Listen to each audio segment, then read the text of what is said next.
Connecting Alteryx to Power BI allows you to leverage Alteryx's data preparation capabilities to enhance data for visualization and analysis in Power BI. Here's how to set up the connection. Prepare data in Alteryx. Use Alteryx Designer to clean, transform, and prepare your data as needed.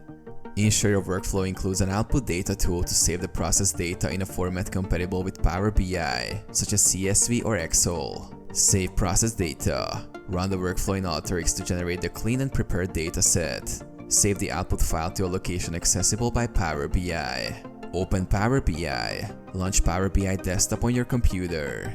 Connect to data. In Power BI, click on Get Data and select the appropriate data source where you save the processed data from Alteryx. Import data. Import the dataset into Power BI by following the prompts to locate and load the file.